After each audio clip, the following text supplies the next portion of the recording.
In this session, we'll be talking about the all-important topic of sleep.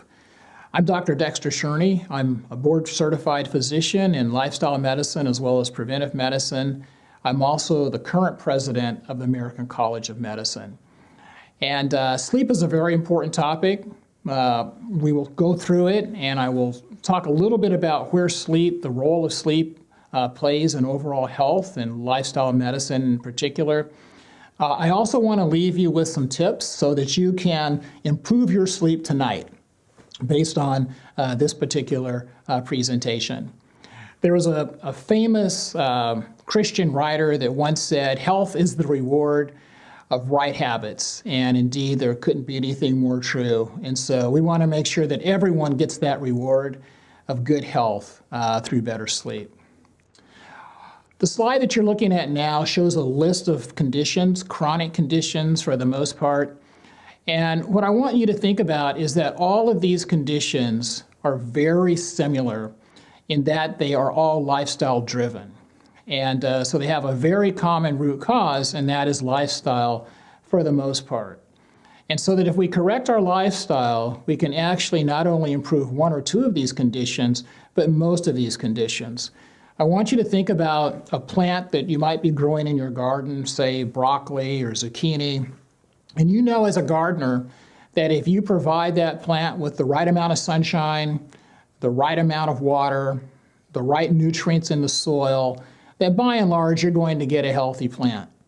And that's the way the human organism is as well. If we give our bodies the right amount of sleep, the right amount of nutrients in our diet, the right amount of physical activity, you see where I'm going, then the whole human organism starts to get better. It gets better together. And so just like the plant grows up to be healthy and produce good fruit, the human organism responds to lifestyle in the same way. And we're less apt to get diseases such as the ones that you see here. And so by and large, with healthy lifestyle, most of these conditions are preventable, or at least we can achieve a less severe state of those diseases. So what are those things that we really need to think about in terms of lifestyle, the things that we need to keep top of mind? Well, we know one is sleep. That's what we're going to talk about today. But it's fresh water, being adequately hydrated. It's right amount of physical activity. It's fresh air, breathing in deeply. It's sunshine, being outdoors. It's certainly nutrition. And of course, there's this trust factor in God as well. Well, today we're going to really talk about rest or sleep and the importance of that. Typical questions that I get a lot in terms of sleep. You can see here on this slide, can I make up for lost sleep during the week on the weekend? So I'll answer that question for you as well as these others. Is it true that older people and teenagers need less sleep? Well, that's an interesting question. And is it okay to snore? Will skipping just a few hours of sleep hurt me? And what is your brain doing during sleep? And what do we know about sleep and health? And here are some common diseases that we'll talk through a little bit. Brain health, how does it work with Alzheimer's disease and dementia? Obesity, diabetes, heart disease, our immune system, and what role does sleep play in premature aging? That's a good one. I like that one. And then how do I improve my sleep? Again, that gets back to the practical things that we'll be talking about. And then there's always the question about sleeping pills. Doctor, are sleeping pills good? Can I just rely on that if I'm having a hard time getting to sleep? We'll talk about that a little bit. As well as, is it possible to get too much sleep? Indeed, we're going to find out that it is. And is it okay to nap during the day? Should I take a nap from time to time? So those are some of the top questions that people often ask when it comes to this topic of sleep. But I'm going to flip it and I'm going to ask you a question. The question is, not getting enough sleep each night is associated with which modern day chronic conditions? A, obesity. B, type 2 diabetes. C, heart risk and high blood pressure. Or D, all the above? Well, the answer is D, all the above. Another question for you. Which of the following is generally the best way of achieving a better night's rest?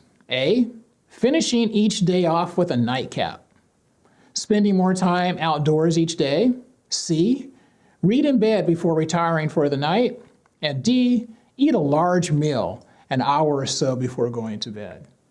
And the answer is B, spend more time outdoors each day. And as we go through this, you'll see exactly why that's the case. So this issue of sleep, I'm sure you have your thoughts about it. How big is the problem? What is the prevalence? Again, how big is the problem? And we know that there's some research that points to about 45% of Americans say that poor or insufficient sleep affects their daily activities at least once during the week. And we see that a large percentage of the population, 40% of 40 to 59-year-olds report short sleep duration. And we'll talk about what short sleep duration is. So how do you know if you might be one of these 40% or even these 45% of individuals? There are three signs that kind of point to the issue that you might need more rest. They are, do you feel sleepy during the day? I mean, really easy question, right? And if you feel sleepy during the day, then there's a chance you might be one of these folks. Do you tend to fall asleep while watching TV or a movie? That's another indication. Or what about falling asleep quickly when you ride in a car or an airplane? I travel a lot in my job, and I know that sometimes I get on an airplane and people, before the plane even takes off, they fall asleep right there in the chair next to me. And so those people are probably sleep deprived. And if you suffer from any of these symptoms, then likely that you also are. So the other thing about prevalence is that it really varies the part of the country that you live in terms of how prevalent it is. And you can see from this map that it tends to be worse actually in the south and on the eastern part of the country. Not sure exactly why that is. We see that in the middle of the country, particularly around the Rockies, that we don't have the same issues of sleep deprivation that we have in those other places. But it's something that's an interesting fact. So what is sleep? Well, sleep is something that our bodies need. It helps us to restore our cells during the day. We're doing things that break down our bodies and our cells, and sleep is that time that is spent, our body spends to restore itself. There are different phases of sleep. The graphic I'm showing now shows what we call the sleep cycles. And so you can see as you go through the night, as you progress, you go through these sleep cycles. Each of these are about a 90-minute cycle. And there are different parts of sleep. We'll talk about that in a second. But the parts of sleep, you go through all the parts of sleep during each cycle, but you spend more time in different parts of sleep during different periods of the night. As you can see here, early on in the night, we spend more time in what they call deep sleep.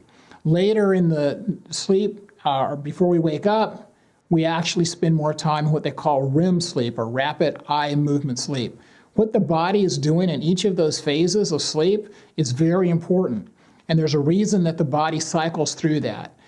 During the deep phases of sleep, our body is really repairing itself. The cells are repairing themselves. During the rapid eye movement sleep, that's when we're dreaming, and some of our memories are then, brought into focus to help us remember things. So each of these is important. And when we deprive ourselves from either the deep sleep early on in the night or the REM sleep later on because we're either waking up or whatever, then our body and our brain are not able to restore themselves to the extent that they otherwise would be. So all of these are important, and we should try to go through these 90-minute cycles every night 4 to 5 times in order to really get restorative sleep. So one of the questions was, how much sleep do we need? And the answer to that is it depends on how old you are and what life cycle you are in. So you can see from this that infants tend to need more sleep. That's probably no surprise. Toddlers need more sleep. But for adults, we need about 7 to 8 hours of sleep. What's also interesting is that teenagers actually need a lot more than they probably get.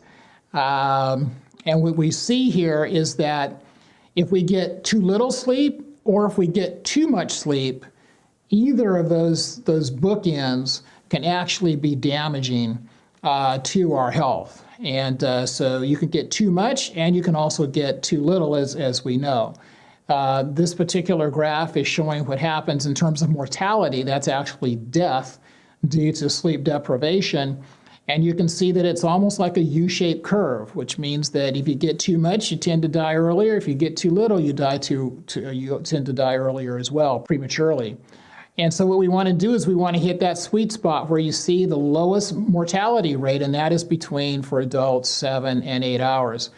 When my son was a teenager, I used to tease him that during the week he would get too little sleep, but during the weekend he would get too much, and so he was operating on both sides of the curve, and he really needed to kind of focus on being somewhere in the middle.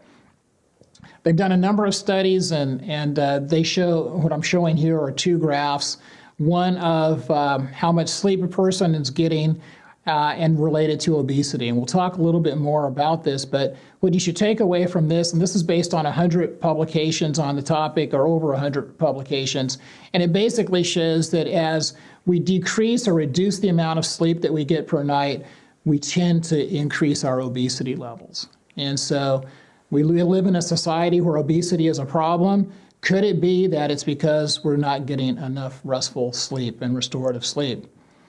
There are two hormones that are related to sleep in terms of our appetite, and one is called leptin, the other one is ghrelin, and you can see what they do. One actually suppresses the appetite, and the other one increases the appetite.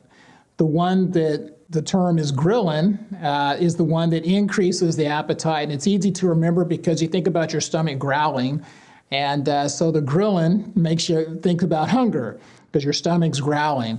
And this is secreted by the stomach, but it causes you to want to eat.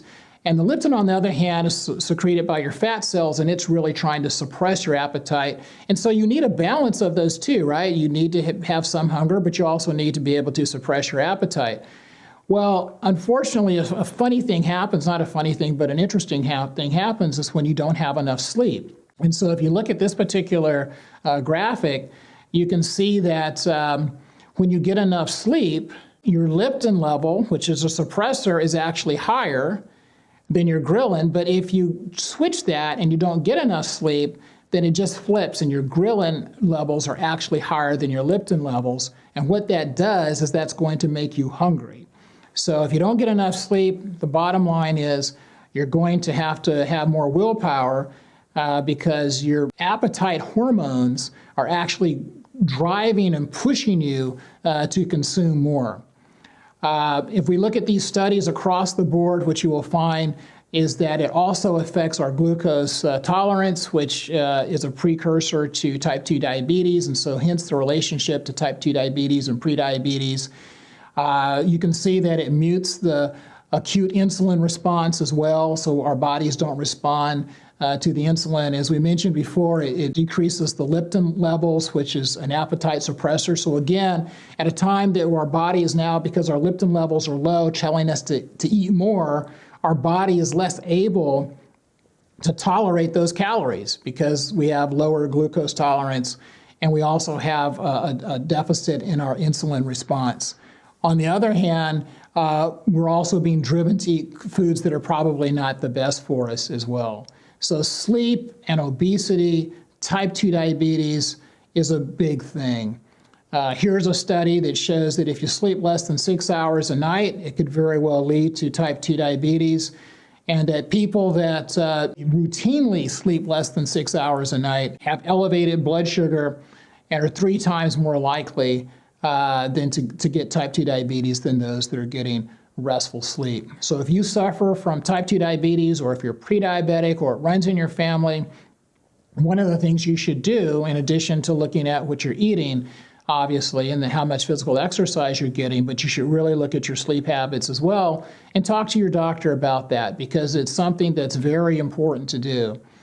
One of the questions that we had was, will weekend recovery sleep help me? If I don't get enough sleep during the week, can I catch up during the weekend? And of course, the studies are showing that no, that doesn't work, that you can't make up for that lost sleep On the weekend, it doesn't seem to have the same effect. There's an interesting finding here with this particular study that showed that those that were eating more calories, that were also sleep deprived, also had greater weight gain than those that were not. Same number of calories, but the only difference was some were getting enough sleep and others were not. And those that were not actually had more issues with weight gain. But again, when we point back to glucose intolerance and some of those things that we discussed before, that probably makes a lot of sense.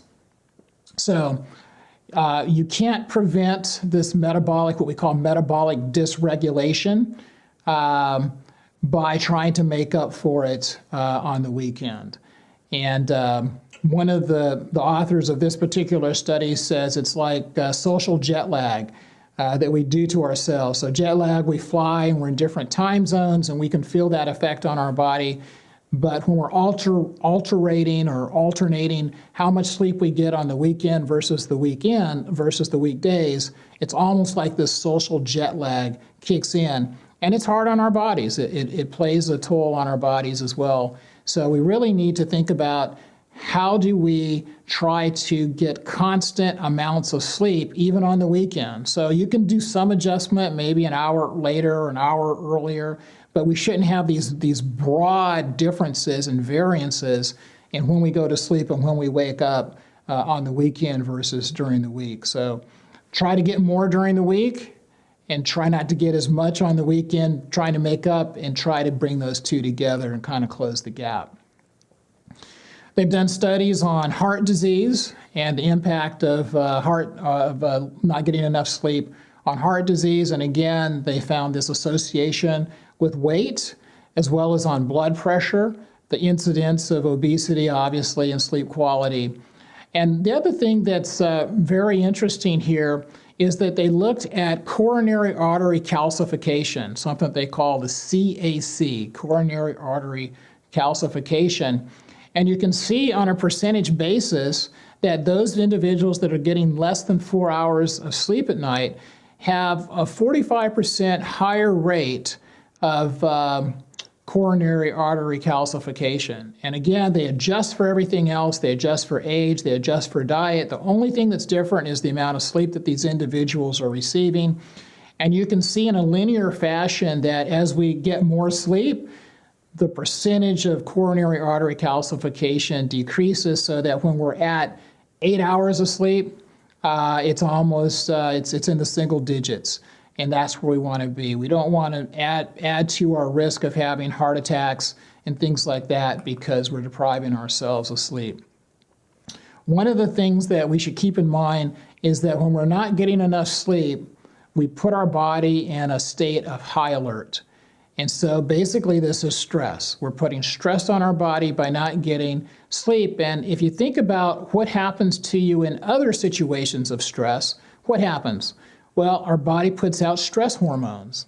So if a bear is going to come through this wall and get ready to eat me, my stress hormones would surge, my epinephrine levels would go up, and the fight or flight response would go into effect.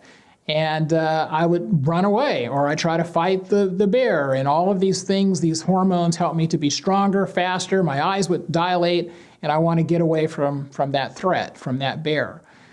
Well, sleep, it triggers those same hormones, not to the same extent, but it's now over this chronic period. When the bear comes through the wall, as soon as I get away from the bear, my stress hormones come down. But night after night, if I'm not getting enough sleep, then night after night, my stress hormones are elevated. And we know that that's not good, because one of the things that you need, and again, this goes back to glucose, is that if you're getting ready to run from the bear, then you need a lot of sugar to go into your muscles to give your muscles energy to get up and go. Well, we don't want a bunch of sugar in our bloodstream during normal times, because that will lead to type 2 diabetes. So again, these stress hormones that are just there from this chronic stress is bad. Stress from any source, but again, we're talking about stress from not getting sleep. What else does not getting enough sleep do? Well, it affects our immunity. And that's something that we need to be aware of. So we're more prone to the cold or the flu. We're more prone to cancer because, again, our immune system helps us fight off things such as cancer. And now we live in a world with COVID-19.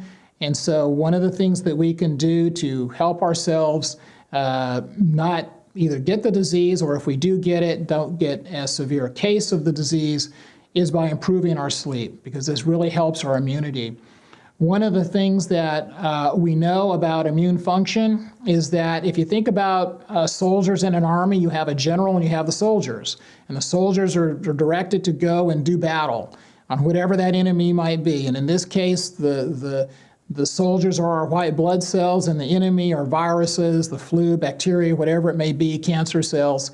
And you need a general to kind of direct the soldiers or the cells where to go and where to start the battle.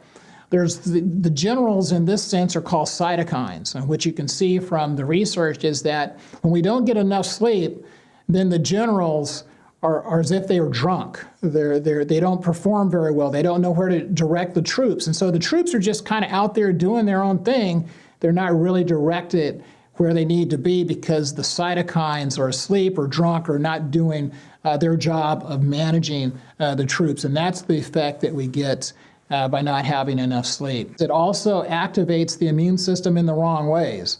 And so I'm sure many of you have heard of things such as autoimmune disease, and that's where the soldiers, the white blood cells, are actually attacking ourselves, our own tissues, our own body, versus attacking the enemy, the viruses and the bacteria and the cancer cells. And we also see from this that a lack of sleep will actually activate those cells to do the wrong thing.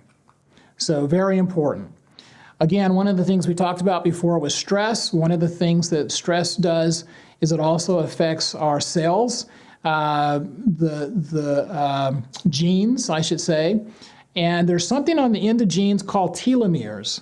And this is excess DNA that the cell will use to repair itself when it needs to do so.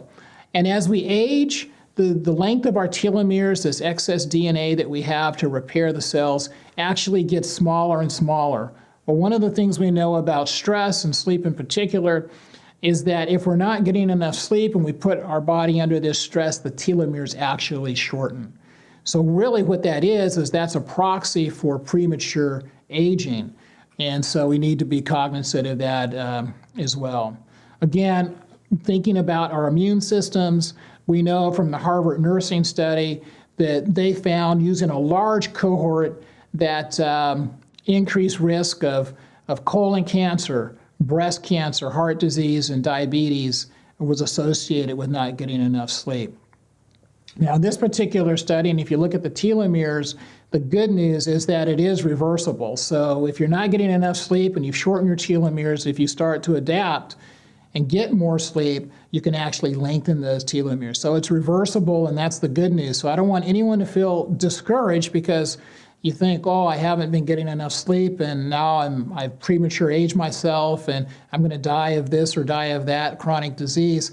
Not necessarily the case. This is correctable. And so when we get to the tips section, you can see some of the things that you can do to actually prevent this from happening and reverse some of the damage that might have been caused. We also know that not getting enough sleep, it affects our mind. It affects our cognitive ability. I like this study because it shows that regardless of a person's age, that not getting enough sleep actually impairs our reasoning and our ability to think. Unfortunately, a lot of executives that really have to lead their organizations, you want them to be really thoughtful about what they're doing and what they're saying. And unfortunately, if they're not getting enough sleep, then they may not be able to do that. They may not be at the top of their game. And so we really need to focus more on that as well for these leaders. We know that, again, a lot goes on when we sleep. It restores us. It also restores the brain. We see that it detoxifies the brain from amyloid and oxidative products, and these are the things that are associated with Alzheimer's disease. So again, not only is our day-to-day function, cognitive ability to think, diminished, but it's also setting us up long term to have Alzheimer's disease and those kinds of things as well, because our body isn't able to rid itself of some of these toxins that form things such as amyloid in our bodies. We also know that during sleep, there's a substance called brain-derived neurotrophic factor, and this really helps our brains to stay what they call plastic, neuroplasticity. And so this helps us to form new brain cells. This helps us to learn things. And again, if this isn't there, then that's a bad problem too. Interestingly enough, there's another lifestyle factor that really promotes this particular growth factor, and that is physical activity. So again, as I said, all of those lifestyle things tend to work together. We know what we eat also affects our cognition and our brain, but sleep, physical activity really have an effect on this neurotrophic factor that is so essential for our brain. And again, as I mentioned before, it helps us to consolidate our thoughts as well. Okay, so this has sort of been the part one. And to summarize what we've talked about in part one, again in part two, we're going to talk about some of the tips that we should keep in mind. But in part one, what we wanted to touch on had to do with the importance of sleep and where does it fit in overall lifestyle.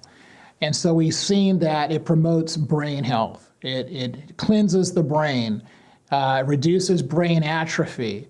It helps us with our memory and our cognition. We saw that it promotes health heart.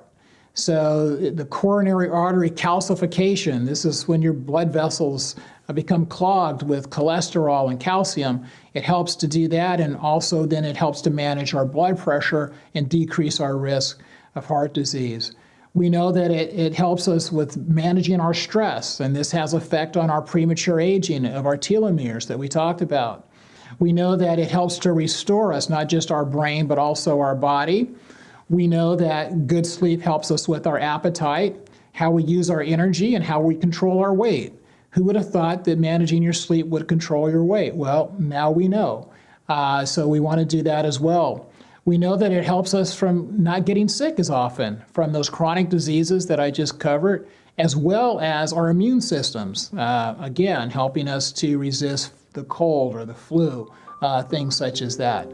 So again, these are the important things to keep in mind when we think about sleep. It's not something that the body is just not doing anything during these hours of sleep. The body is doing quite a bit to keep us healthy, and we need to really not be short-sighted and cheat ourselves on this sleep. And of course, it feels good to sleep too. So that's what we'll be talking about next.